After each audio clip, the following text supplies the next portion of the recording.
I never gets old, man. How's the future doing? I mean, it's bright. I see The the sun. future's looking good. The future's bright today. It's particularly bright today. So, yeah, no, we're looking good here in the future.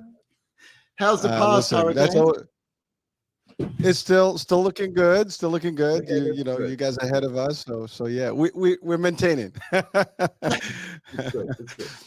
But here's I think we can start with just that, just briefly, the fact that I we always start with this discussion about the future and the past, and I have to say it has a value to it for us. I mean, one of the things that I see is that um, you are ahead of us, you are alive, life's looking good, and it's good for us to see that and actually really and anticipate that and just be looking forward to a good day. I mean, again, it's just a way of a mindset, but that helps me. I personally, I mean, I have to say. Yeah, okay. So, Hurricane, let's get a little bit philosophical about that, all right? Because, in a sense, time we know exists. So, I'm in the future, you're in the past, but that's just how we set up the world and how time works. The important thing is that we are in this world together at one time, trying to get through this crazy thing called life and surviving it, but not only surviving it, but thriving, actually enjoying and being more of our true selves. So, in a sense, we all do that together at the same time. We all want to be in this world together and to be able to express ourselves as much as possible. I love it. So first things first. Welcome back again, Doctor. I think I always look forward to this particular day. I mean, it's one of my favorite nights, and because we do have this live opportunity, and having you on, it's even the real. You're the highlights. So let me just state that. And the good news is right now, actually, we are live in almost every social media. So we're on YouTube, we're Instagram, we're on Twitch, we're on Twitter, Facebook. Did I forget LinkedIn? So we're all over the map, and we have the ability for people to call in. The number is actually on the screen. I can even get you guys, if you want to be on the stream with us, we can give you the link and you can join us if you want. So that's an option. So if someone just chat with us, tell us that you want to go on, I'll send the link on and paste it so you can have an opportunity to join. And again, if you're on Instagram, I'm looking at your screen on the left here, and if you have comments, put them there, and then we'll have a discussion. And again, we have your questions. So again, interact with us. This is your show. This is Climb to Your Prime with the Heim, all the way from Australia. It is your time for mental health. It is a big deal, and this controls this. So I think it's it's amazing, like how this makes this function. This controls this, right? So what do you think of that, Doctor? How was that? Oh, that sounds Was that great. It accurate? sounds good. That's fantastic because we are all integrated beings. Uh, Our our brain controls our stomach, but our stomach influences the brain, and we are all together in this body, which moves our brain around, so we can interact with each other. Well, let's see here, folks. Again, North Friday night in the States, and probably if you're on the East Coast, you're doing your thing and having fun. But hey, if you have a moment, join us. I mean, and if you're part of the world where it's the morning, well, guess what? Let's start and just enjoy the show, ask questions, or at least interact and comment, as you possibly do. Again, chat with us. We'll get you chat, and we will certainly put your chat on the screen, and Doctor can answer the question. So Yes. that's it. Now, Doctor, so I have a first question that that was actually from the previous, I guess, show, and we have different questions. They're very unique and different, I guess. Some of them probably are not redundant, but something that it's important to actually recover. So, are we ready, Doc? Yeah, we're ready. We're ready to go. All right. So, first question, Doctor, what drives the human will? Are there any studies that address how some humans have such a strong willpower versus some that don't? Okay. Anonymous, no Hurricane, name. that's a wonderful, wonderful question because in one sense, we don't know what the will is. In another sense, we're starting to figure it out because psychiatry and psychology spends a lot of time in what we think, in how we feel, and in what we do. So, in a sense, those three things, think, feel, and do make up our personality, our unique selves, and how we interact in the world. However, the question has to do with the will. What is the will? Because the will is more than thinking, it's more than feeling, and it actually motivates and drives us to do. So we know that there are some things in our body that drive us to do certain things, but is that the will? Well, actually, no, it isn't. The will is when you say, I want this, or I want to be this, or I want to achieve this. This is what I want. And the best that the science has at the moment is that the will happens in the orbitofrontal cortex. So I'm in the brain, but I'm in the very front part of the brain, the part that is just above the eyes, just behind your forehead. And in a way, the orbitofrontal cortex leads the whole brain. When you arrive at a party, your orbitofrontal cortex arrives first. Okay. So your orbitofrontal cortex is that part of your brain that it checks out what's happening at the party. It checks out what you're thinking. It checks out what you're feeling. And then it is the place where you decide, this is what I want. This is what I'm going to do. And it then drives the body into action to do something or to say something. Now, part of the mystery is, how do we actually explain what we want? Why are we attracted to certain people? Why are we attracted to certain careers? Why do we want to work in certain areas? Science doesn't have an answer to that, but we know that it's very real because it's part of our unique motivation. So the will is very important. So part of that question was also, why do some people have a strong will and why do some people have not as strong a will? And the science behind that is, we don't know, because science in a sense assumes that we are all the same in that we interact with the world and we try to survive our environment. But those unique differences, those things that we know that are very important to all of us, they're in our DNA somehow, but how they translate into our brain to saying, I want this, whereas somebody else wants that, that's the uniqueness. That's where we're individuals. That's where what we choose and what we intend becomes so important to how we lead life. So that's the start of how to get there, Hurricane. Well, thank you, Doc. And so just listen to you. So it sounds like we all have the ability to actually push and make the difference. I mean, there is a saying that says, if there's a will, there's a way. I mean, I Yeah, strongly believe in that personally, and I apply that. So as long as you're yeah, willing, you can do. But again, so it is a decision, or I guess it's, I don't know if is it subconscious, is it conscious, where you actually literally, I guess it's more conscious. It's an action. You have to do something about it. It's just not automatic, right? I mean, Doc, what do you think of that? What's your, all right. I guess, Okay, response to so that? all right. So in the last 20 years, we've been discovering how decisions get made. And that very question that you asked, is it conscious or subconscious or unconscious? It's a bit controversial what we found, all right? Because we believe that we make decisions consciously. I get the information, I understand the information, and then I make a decision. What the science has actually shown is that when you make a decision, your subconscious mind, when a thought arises, the subconscious mind has already had that thought several seconds before you actually think about it consciously. And so people think, oh, okay, that means it's all subconscious. Well, that's not quite true either, because each of us is a pattern, a framework, a structure. In other words, our body is going to do the same thing today as it did yesterday. There's something that's predictable in all of us because that's Christian, or that's Hurricane, or that's whoever it is. There's an enduring pattern. We don't wake up and rediscover ourselves every day. We pick up where we left off. So in a sense, our mind, our decision-making is driven by patterns that we've already established, our beliefs and our perceptions right from our childhood beforehand. Here's the difference between the unconscious and the conscious. If you are driven by your unconscious, so you allow your patterns to take over, you'll be doing things the same way, sometimes the same annoying way that you've been taught to do things in your childhood, all right? And you go, damn, that's a bad habit. To be able to change that, you have to bring it up into the conscious mind to say, all right, now I have a tendency to say certain things in the same way. I want to actually change that. And that takes conscious work. That says, okay, in this situation, somebody's asked me that question. I'm not just going to say whatever.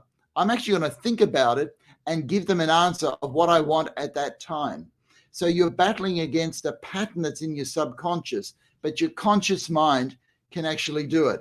So let me explain it with, let's say a sport, let's say soccer. Well, let's go back to soccer. All right.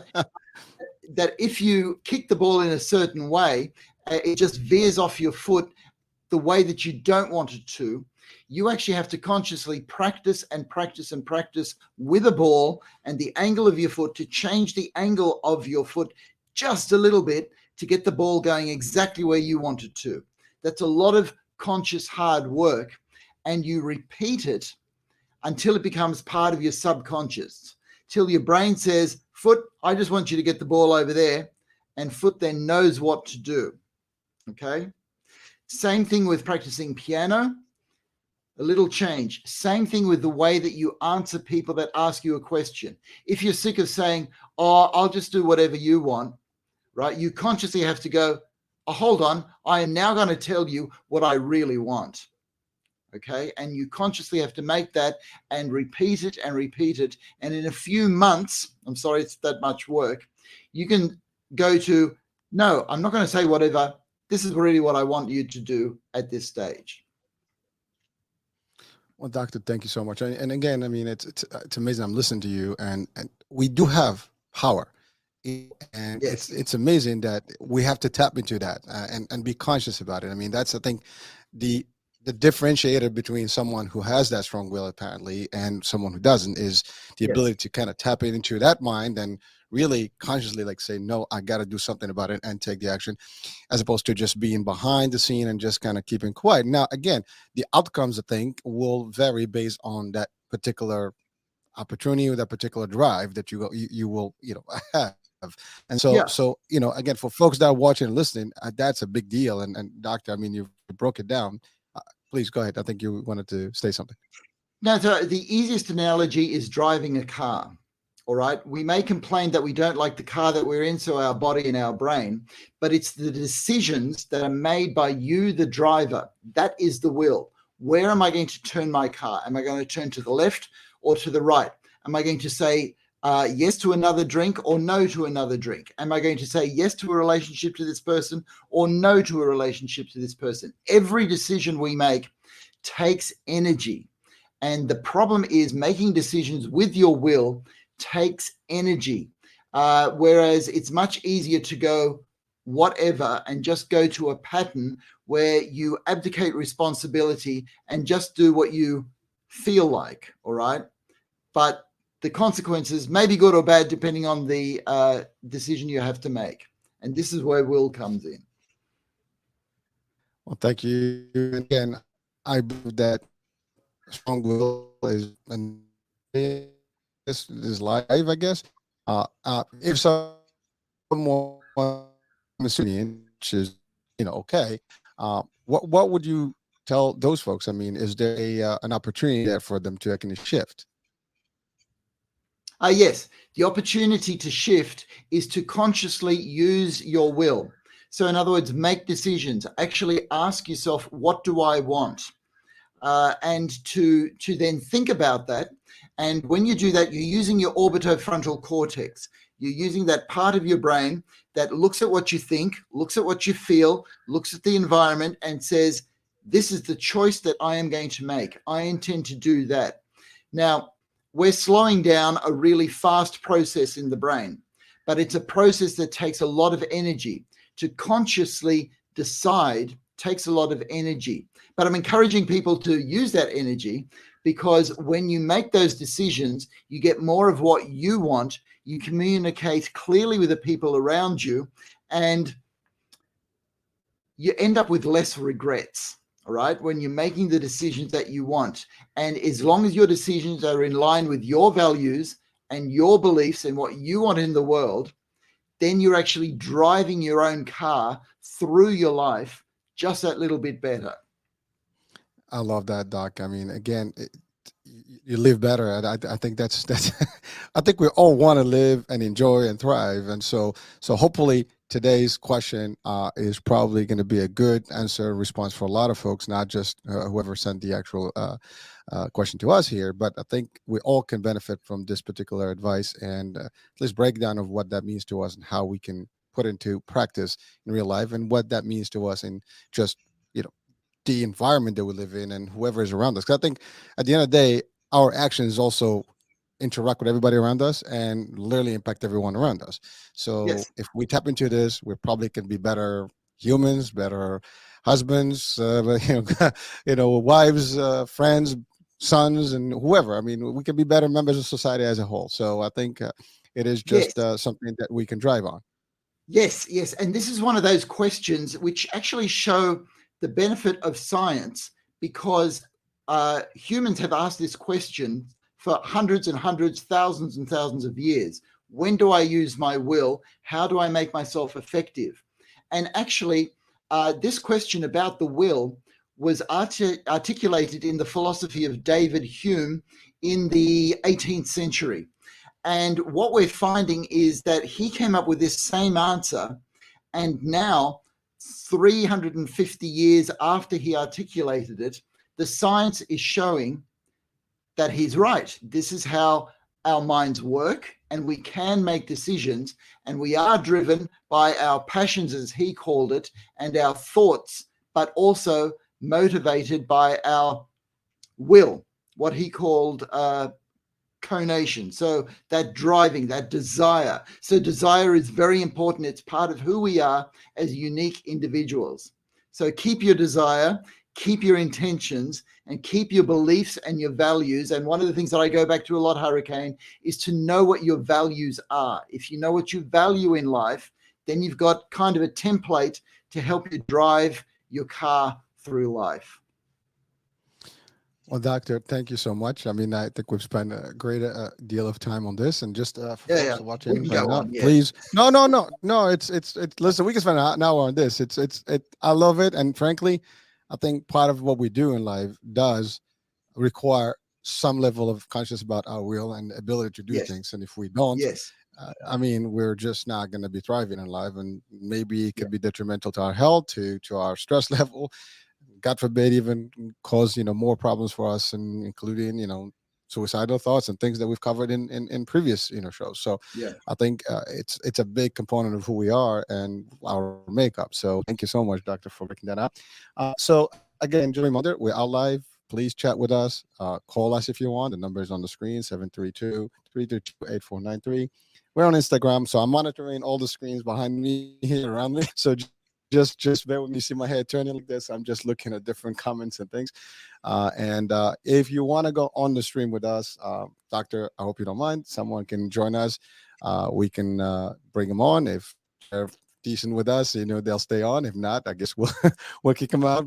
But we want people to interact with us. This is not about us. This is about everyone benefiting from this discussion and really from Doctor's wisdom and expertise in the psyche and just behavior. I mean, this is something that Dr. Heim does for a living, and he's helping people day in, day out to be better and live better and become better members of this global village we call Earth. So, all right. So, my second question. What is the psychological explanation for anger, and what measures are there to help someone with anger issues? I think it's something that we've covered in the past, but nevertheless, it is from John. So, Doctor. Okay. So, Hurricane, anger. Thank you for the question. Anger is one of those primary emotions that we all actually experience because it has to do with our very survival. So, primary emotions are things like anger, fear, pleasure, pain, okay, and a sense of fulfillment, because when we get our goals fulfilled, then we like to call that happiness, but it's not quite. There's a kind of a satisfaction that comes with moving forward. Anger, however, is something that's tied up with our very survival. So the experience of anger happens in the limbic system, which is part of our driver of emotions. And one particular part of the limbic system is called the amygdala. Now, the amygdala takes care of primary emotions such as hunger. So when you're hungry, it'll help you find food. Thirst, it'll help you find water. It also helps you find sexual expression, but it also drives fear and anger. So fear and anger are related in that fear is a response. It is, you get worked up very quickly, but in fear, you tend to draw away from whatever is causing you the fear. Okay. In anger, you tend to draw towards whatever is causing the injustice. So in other words, if you look at what we call the fight and the flight response, fear will drive the flight of that fight or flight response, whereas anger, the experience of, no, I'm going to go and fight. So this is why all of us are, in a sense, afraid of our own anger, because in our anger, we can actually hurt somebody, right? But here's the thing. If you can use your anger consciously and be aware that I am angry at the moment, then you can make decisions. So we're going back to the first question as well, the importance of making decisions. If somebody has a real problem with anger, such that if they are fired up, they will lash out towards somebody, then in my clinical experience, what I've done is put in a plan for that person to move out of that situation, because nobody actually wants to do damage. Okay, I can't quite say no one, but most people don't want to do damage when they're angry. So the plan may be, if you get angry and you can notice consciously that your anger is going to 8 out of 10, 8.5 out of 10, 9 out of 10. So the plan is to turn in the other direction and walk away, or in some cases, run away. Okay. Now, there is a positive aspect to anger, and that is determination.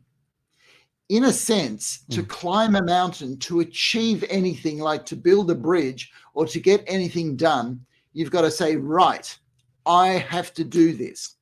And the feeling of determination has the same quality as anger, but it's not as out of control, and it is focused on getting something done. So if you can consciously look at your anger to say, right, what am I angry about? I am angry about an injustice in the world. All right. How can I use that constructively to do something? This is what I can do. I can say this. I can post this. I can do this. I can clean up this mess. And in cleaning up some mess, you are using anger as a force for determination so that you can get something done. Because it takes a little bit of anger to get something worthwhile done in this life. So anger is not bad.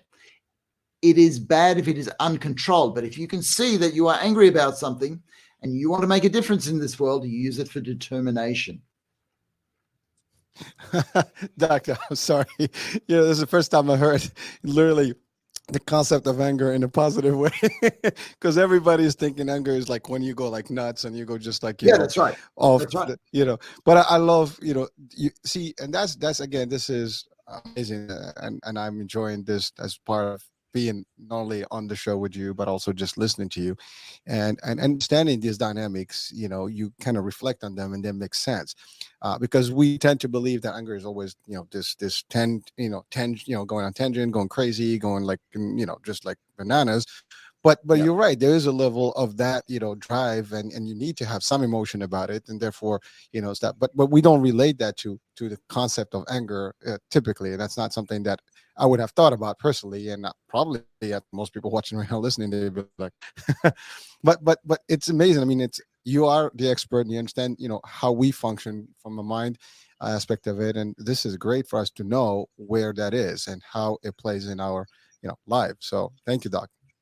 Okay, so I'll use two examples, Hurricane. One is a global example and one will be a personal example, all right? So the global example is a war that's going on between Russia and the Ukraine at the moment, all right? When one country becomes a bully, that evokes an anger response in people all around the world. And what then can be done is through determination, you say, okay, we need a response. We can't let this go on. And so the world is struggling to find out what the right response is, but it's anger that's driving the idea that this war needs to stop. Just like the Second World War actually came because people were angry that somebody like Hitler would try to impose his ideas on the world. So the anger response was, we have to fight about this. We are determined to make sure that the right thing happens in the world. That is an anger response, but it was focused and directed. Now I'm going to go to a little war that happens between two people that are in a long-term relationship, right? If somebody feels angry, if your partner makes you feel angry, you've got to go, well, why do I feel angry here? And the thing is that it'll come down to some sort of an injustice. There's a habit or a way of talking or a way of acting that goes, you know what, that's not fair. And if you let that go on, you can let it build and build and build. And that's when people explode in anger. And unfortunately, our movies let us see the explosion because it makes for good cinema. All right. However, in a real relationship, it's actually better to be assertive, to be able to say, you know what? I feel angry when you say that to me, or when you keep putting me down in front of friends, that makes me feel angry. That's not fair. So you assertively say how you feel, you say what you mean and you mean what you say, and then you have a smaller confrontation now rather than a bigger confrontation in the future. Because people tend not to change their behavior without some small confrontation. And that's why assertive is like a little anger. It's not getting explosive or aggressive, but just assertive to let somebody know how you actually feel. It's the same thing as dealing with global wars. Well, Dr. Thank you for really clarifying it, because I mean, again, listening to you, it's amazing. Like, you have one concept and you hear something and then it just changes the dynamics about how you think about things. But the fact is, you're right. I mean, we all carry stuff. If we don't face, whoever, and have that assertive discussion and just kind of pin in the butt, as they say, right away, it Yeah. just keeps your emotions rolling and just rattling in there and just getting more and more tense. And then to your point, it's like you get calm, and eventually you're gonna explode, and boom, it's over. And then the Yeah. reaction is gonna be negative, as opposed to if you do that. And to your point, if you're able to get it out of the system right away and confront it and kind of dissipate it and at least eliminate whatever that conflict is, you're done.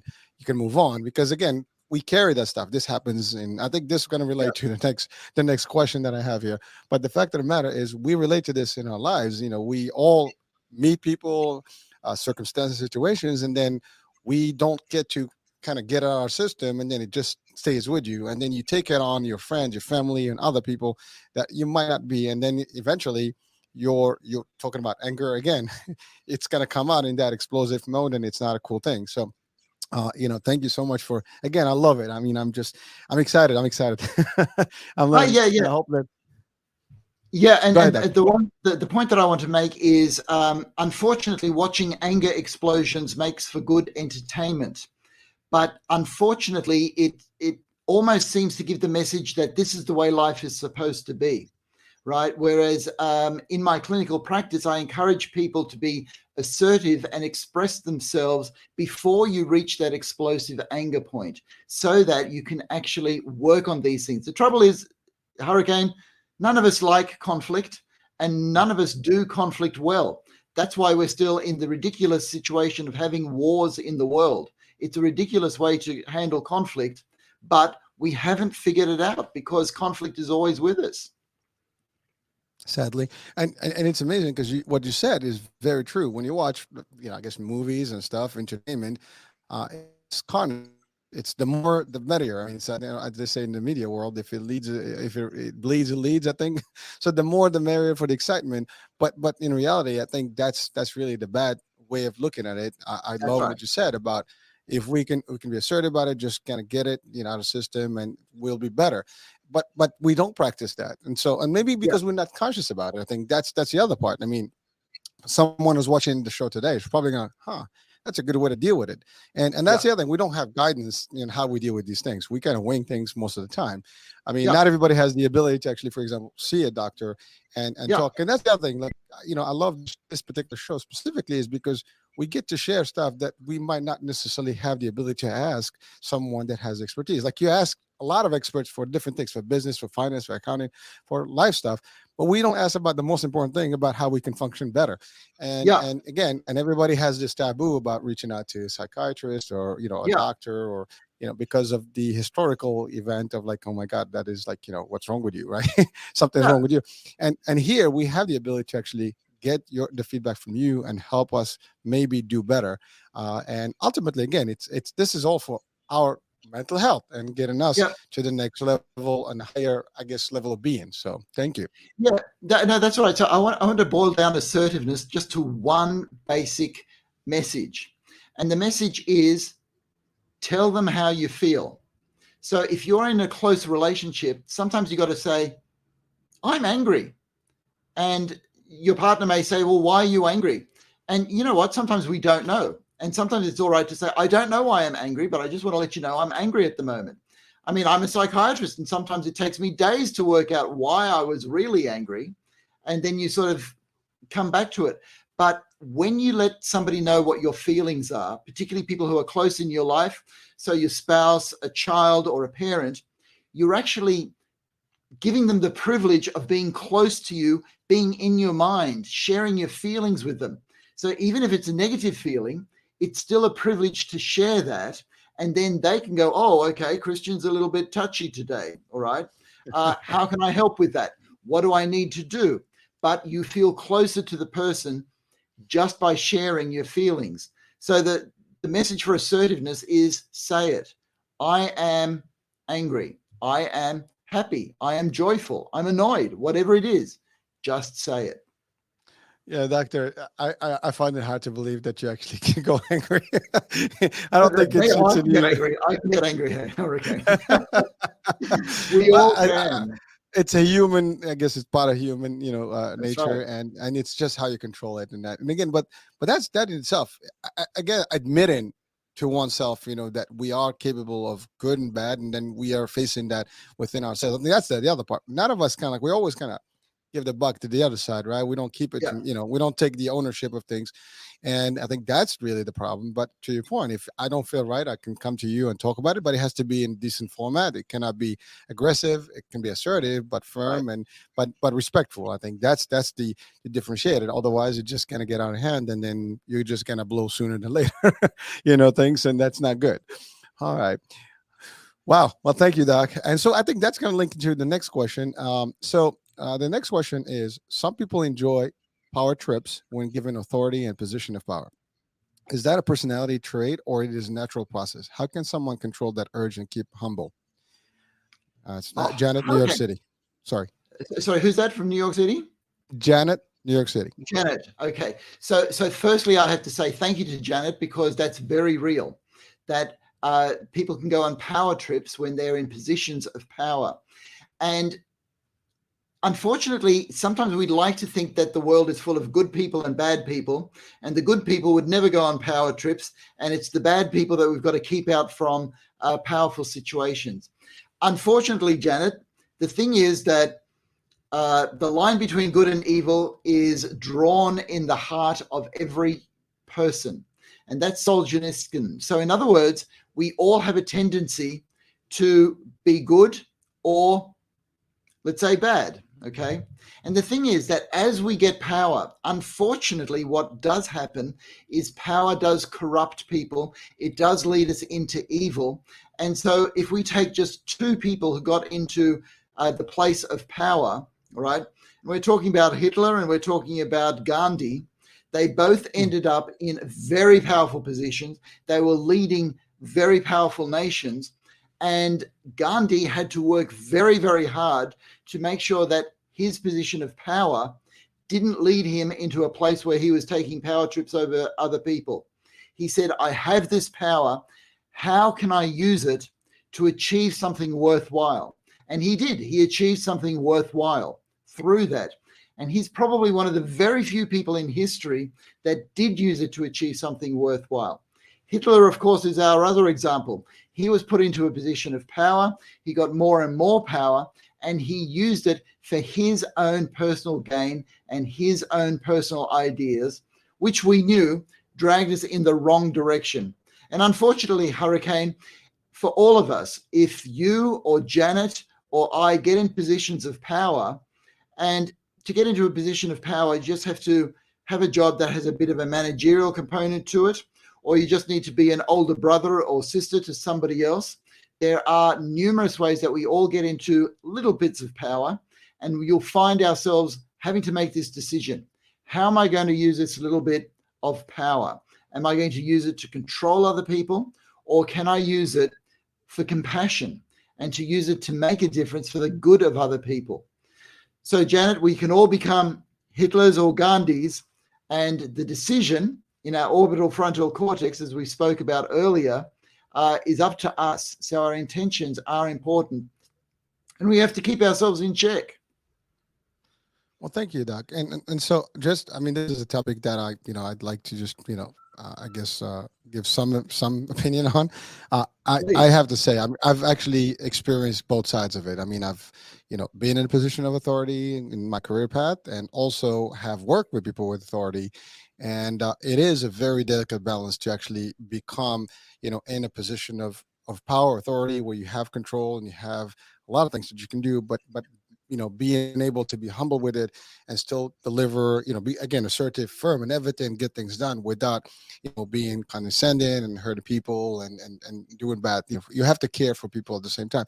And I think, unfortunately, you said it best. You said there are a lot of Hitlers, a lot of Gandhis, but the problem is, I think, for me personally, I think there's more of the Hitlers than the Gandhis in this world, and as sad as it sounds, because a lot of people get easily I mean, it's like a drug when you have authority and power, and it Yeah. can very easily get into you. And a lot of people, when they first get that next grade or rank in anything, they become that, like, oh, I got this now. I got control. I own the world.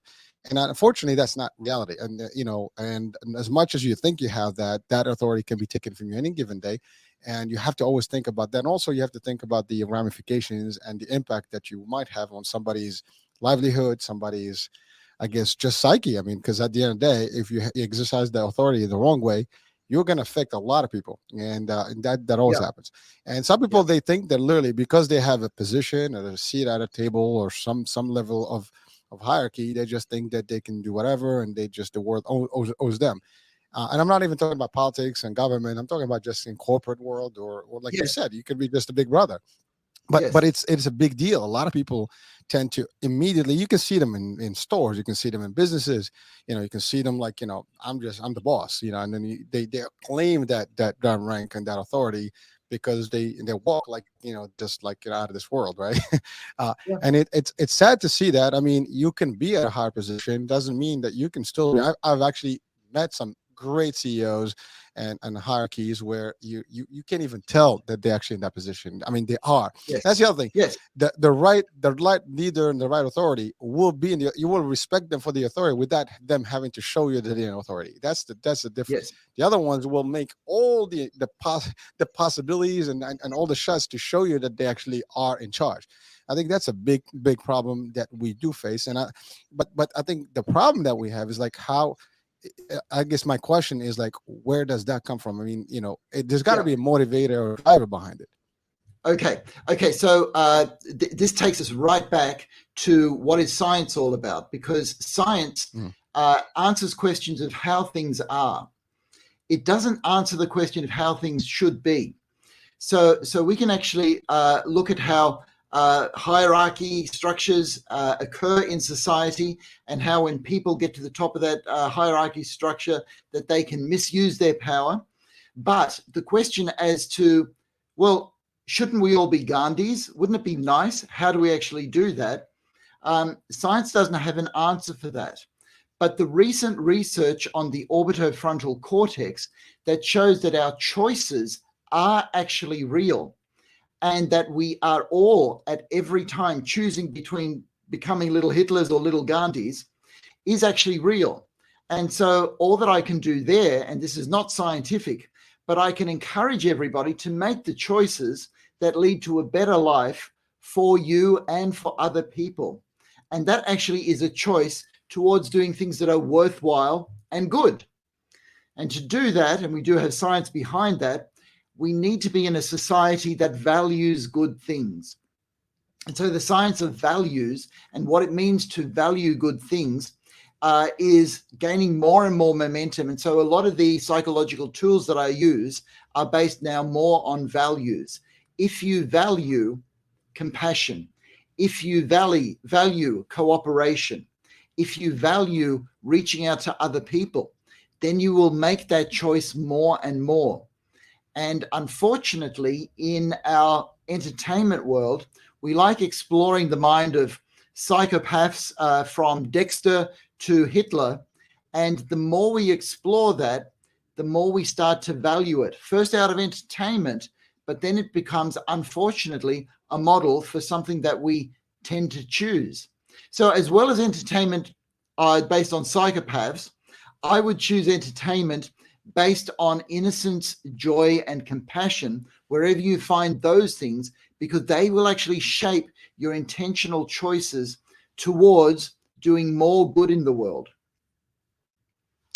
Love it, love it. Well, I'm gonna add a couple of things to that. I mean, Yeah, I think we all live with the concept is like do unto others what you don't you want to be done to you. I mean, I think that's a yeah, big, I think it's I'm not sure, but I think it's part of the religion concept. But we all kind of apply that, and it's the yeah, right thing to do. At least we think we know what that is, and we certainly don't want to be treated wrong. So we have to dish out the right way. Otherwise, it gets back to you the wrong way, and that leads me yes, to the K word, karma.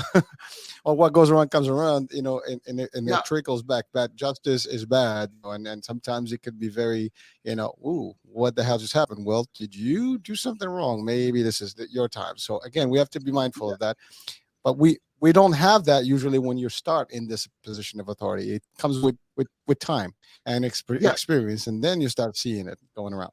Yeah, but there's a bit of hope in the science because I'm going back to psychological studies from the 1980s, but they actually did studies to see now if everything is equal, all right, if you get just as much money by doing good or bad, or you get just as much fame or pleasure or kudos from other people, if everything was actually equal, humans tend to choose the good. We don't know why, but there is something in the human spirit that almost innately thinks that it's better to do good than bad. Now, I will actually go as a doctor to Albert Schweitzer's idea of reverence for life, so that it's basically in an emergency department, things that lead to people getting better, recovering, and staying alive, they're good. Things that lead to illness, suffering, and death, they're bad. And I agree with that. And I base a lot of what I do in life on those really basic concepts. And I think that in our survival as humans, we just know that it's better to be alive than not to be alive. And we actually know that if we do things to help each other to thrive and survive, that means all of us can actually survive life longer together. So I think it's actually inbuilt in our survival mechanism to do good. The question is that there are a lot of people who say, well, how much bad can I actually get away with? How much more selfish can I be in this situation? But it's only until they can get away with it. And other species will actually take down leaders that are too much of a bully. Just like if there's a bully like Putin around or like Hitler, the rest of us will get together and say, we can't let this go on. We've got to take them down. There's too much bad in the world. We'd all actually rather have it good. So that's a bit of hope in the science. I actually I did this because it does Yes. feel right. I have to Yes. say it's yes, Yes. at least it's a good, nice light, that we do. I love it because if we believe that there is good, I think we can do more of it. And I love the example that you said. If it's going to lead to bad, that and stuff, you can avoid that. And so you know what leads to good and bad. So we can make those decisions consciously. I think what the problem is that, especially in the world of leadership and or corporate, whatever, it's all about or sometimes it's just the drivers behind it. It's more money, more authority, Yes. more ability to do things with no consequences because you have the ultimate power. You can do whatever you want, get away with it, as you said. But somebody's going to stop you, and there's always someone that will stop you, because that's the other part. There are people that want to do good, and they have the good drive, and they just seek justice. They always are there for justice, for the good, to defend the weaker or whatever, the oppressed or whatever the case may be. And I think that's the balance in this life. I think when I mentioned that there's probably more Hitlers than Gandhis in terms of some of the positions of authority, but I do believe also that there's more good than bad in terms of human nature. It just the application of it, I think, is where the challenge is, and whether people are choosing one or this is the other. But I think the funny part is that everybody knows this. Everybody knows that bad things can happen to them, and they don't want that. And so Yes. I think if you use just that rule, the rest is simple to understand that if you feel that way for yourself, why can't you not agree that other people should not have, that same problem? And if you did it that way, you should be fine. But sometimes, like, I really, like, I think about it deep. I'm like, why would people behave this way? Like, why are they not caring? And you will see it in policy. You see it in a lot of things. Sometimes, again, I've been in position of leadership for over 25 years. And sometimes I am, and as sad as it sounds, I had, a position where you have, for example, to terminate someone. And it's not because I want to do it and I don't feel good. That's probably the worst part of my job in my career path, is when you have to do that. And it happened to me too. So I understand that. The problem is, like, you're into a set of circumstances. Again, we talk about government rules and this and that. There are rules that may not be, you can find a rule, but it's not really justice. And unfortunately, you're stuck in the middle and you have to make a decision. Yes. Sometimes people do have, agreements that they have to fulfill. And if they don't, I mean, there's again, talking about assertive and firm, and you have to do the right thing and the job based on those circumstances. I mean, obviously, we don't have to agree about laws, but we have to abide by them for the most part, right? So, Yes. something like, Yes. but the decision part of it becomes very difficult. And I've had circumstances where I have, for example, to do that, and then, believe it or not, I've rehired some of these folks, and I've actually helped people to get other jobs. So Yeah. you try to do the best within the circumstances, and it doesn't make you a bad or good, and that's the other thing. It's not really you, and people normally would know that, and it's also by your behavior and how you care about people. I think the best leaders, doesn't matter what level or what you're a lead in family, government, business, you will probably get more followers, more people that will trust you, more people to do more for you if you were a better leader and not really into a power trip. And that's just my personal opinion. And it works. I've actually tried that personally, and I just got better results from it. And so I think, as an advice, anybody, if you get into authority, just know that they may not always be there. And if you want to maintain it, you need to make sure you take care of your people, and they'll take care of you. And that's the bottom line. And so don't think that you're better than them. Don't think anything. I always refer to this as, for example, I'm just a high ranking officer, and that's based on expertise and experience and time, nothing else, but we still are the same. And as long as you believe in that, and you believe that we're still humans, we still have to work for ourselves. I also believe that, for example, in the workplace, I don't work for any company. I work for me, for my Yeah. family. And it doesn't matter what my role is. Yeah. That's still my thing. The company I work for is just the opportunity that's given to create some revenue, right? But really, Yeah. that doesn't give me the authority to be, condescending to people and Yeah. mistreating people and so on and so forth. And it's important to Yeah. realize that. But sometimes you don't see that, and some people take Yeah. advantage of that. Yeah, that's right. And Hurricane, you talked about caring so much, and that's what's important, because in a religious Yes. sense, it's take care of people the way that you would like to be taken care of. In a scientific sense, it's, you know what, if you die and I die, that's pretty bad. So can we help each other to survive and thrive, to stay alive together? Mm. That's a big thing, and that might get us into the concept of being selfish. I don't know, because unfortunately, some people are always like me, me, me, me, me, me, and it is a difficult balance. When I love it. I mean, I would love to see that, where people actually really, in unity, there's strength. It's a concept that we know, but Yeah. applying that concept, I think, is the hard part, and it's usually I come first. And I think the best people, they don't come first. They actually take care of others before they take care of themselves. And while not hurting themselves in the same place, ultimately, if you're going to be detrimental to your life, whatever, some people actually walk away from situations, even if it means their job, whatever, because it's the right thing to do. And again, Yeah. the right thing to do is something we can all agree on. It doesn't matter what it is. We all know what's good, what's bad, what's right, and what's wrong. Okay. It's Okay. natural to understand that. So if I can expand on that for a sec, because in a way you've just Yeah. reached the core as to why people go on power trips and start bullying other people. Because we've been talking about good and bad, But scientifically, a better way of looking at it is selfishness and altruism.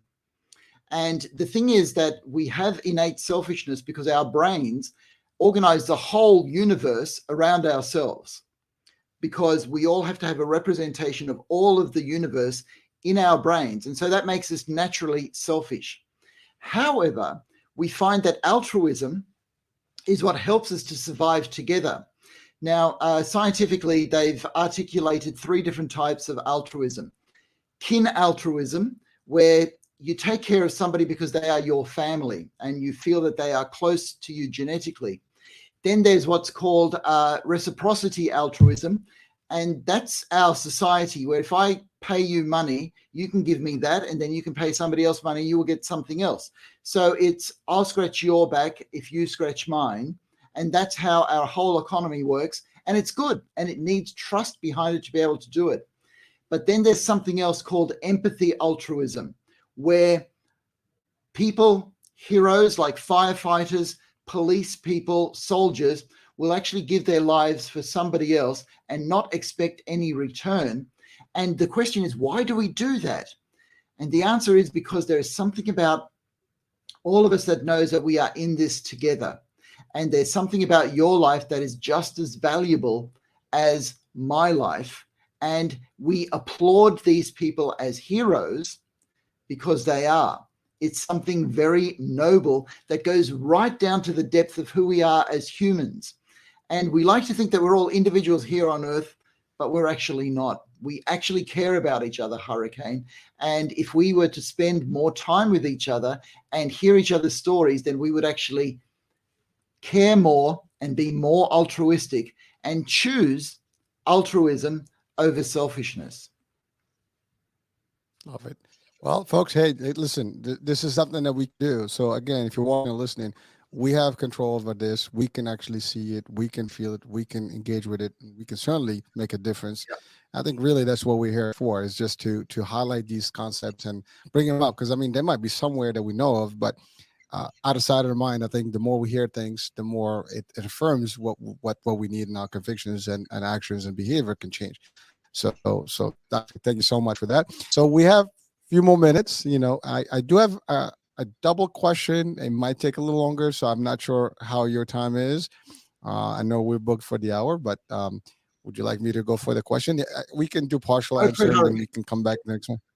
All right. Go for it, Hurricane. All right. So actually, this question is funny because I had a show a couple of weeks ago about a particular situation, and it was about bipolar. So someone apparently watched the show.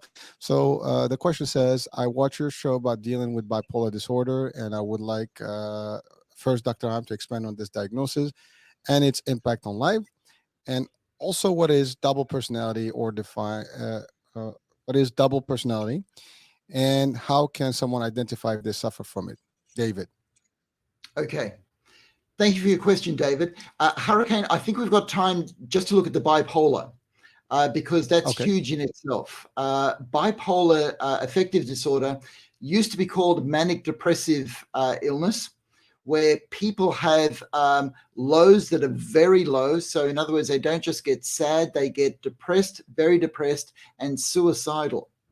And they get highs just like everybody gets happy or joyful, but their highs are more than that. They lose control. They can get very euphoric, not know what they're doing, think that everybody's great, or alternatively, they can get very angry and actually start attacking people. And the thing is that it's not a state that they're in control of. It is something, I will say biological, because bipolar disorder is our most biological illness. It's got the most chance of hereditary. Now, it's not huge. If you have a father or a mother that has a bipolar illness, your chance of inheriting that is about 14%, right? So it's not huge, which means that there's something else going on, but there is this genetic predisposition to having higher highs and lower lows. So I'll actually say that this illness is also associated with people who are more creative, musicians, painters, sculptors, poets. So I can name Ernest Hemingway, Jackson Pollock, Robert Schumann as people who suffered from a bipolar disorder. And creative people tend to have more of an emotional range. So you can see that that's just one step away from having a bipolar illness. So, however, there's lots of different bipolar. A lot of people have just a bit of an extended range, where some people have a really extended range, so much so that they need to be hospitalized often. Now, one of the great things about science is there's a certain medication that I use a lot of, and it's called lithium. And lithium has saved many, many lives because bipolar tends to come out in people in their 20s. And lithium, what it does is lithium is a salt, and it works at the neuron synapse, so that brain chemicals that brain synapses, so nerves that fire very quickly, tend not to fire that quickly because they have lithium as part of their system, so that it'll fire only a little bit, which means that these excited states of highs are not as high as they used to be. And lithium saves lives. The other thing that saves lives if you have a bipolar disorder is being able to stay away from substances like alcohol, which will bring you down, or amphetamines, which will bring you up, or LSD, which will give you unreal states, or cannabis, which again will chill you out but make you down. Because a lot of people with bipolar have this horrible association with substances, because they sometimes use substances to try to control their states, but it actually makes things worse. So my message to people who are struggling with bipolar or extended emotional ranges that they cannot control is to find a trusted doctor and psychiatrist, because medications can work very, very well for you. So that's a small snapshot of bipolar, but it's a big topic, Hurricane, and it's a very complex topic. So we can certainly just table a little bit, and I'm going to restart in the next show with the same topic, because I do have kind of comeback questions, or at least comments. One of them is just that for the lithium, because the person I had my guest had personally suffered through this, and he was on lithium for like 25 years. But apparently there was some aftermath. There was some, I guess, side effect to it, and that's right. That's right. So that's so maybe we can talk about some of that. And then the other one is just the idea of like how, I mean, you kind of define it for us, I mean, clearly, but people sometimes, how would they even, and we'll table this to the next one, but how will people kind of figure out that I am bipolar? I mean, before they see someone who's a specialist, they have to almost self-identify first before they have to be willing to go and see someone. And I think that's the other part, which is usually difficult for people to make that decision to see someone or seek the help. So I will answer that now, because that's actually very important. And the answer has to do with, is your life functioning? If you can get to a job every day, if your relationships with your close people are all intact, and you're not going to extremes on the weekend in your pleasure seeking, and your life is humming along, then by definition, you don't have a bipolar disorder. Because there is something tricky about psychiatry. There's normal, and we don't know what normal is. How far do you go out from normal until you get to, okay, so this is a variation. But it's when you stop functioning that you sort of go, okay, this is a problem. This is a problem that needs to be fixed. If it's not a problem that doesn't need to be fixed, then you don't need to fix it. But if it's a problem for your life, it needs fixing. So it's got to do with function. Am I getting by as a human being? But we can talk about that more next time, Hurricane. Oh, definitely. I'm sure people, hopefully we get folks again. It's a great question. If you have any comments or whatever, please shoot them to us, and then we'll continue the discussion. So again, we are coming to the end of the show here. We will be back with Dr. Heim the last Friday of, I guess, March. Wow. Damn, time flies when you're having fun, right? Wow. Listen, it is what it is. But yeah, so definitely, I mean, February is a short month, but thank you, doctor, for really, really always being here and putting the time with us and answering some real, these are real questions that we all deal with. Someone in our surroundings definitely Absolutely. I don't think of Yeah, any question I've heard before in these 2 seasons, or I think 2 seasons already, that I have not been exposed to, or someone around me hasn't been yeah, exposed to in personal life. So I think we all kind of have a little bit of a link to this. So thank you so much, Doctor. And folks, thank you so much for being with us, watching. I see a lot of people on the Instagram there. So yeah, please again do come back for the next show. It will be announced, prior to the show, just to remind everybody.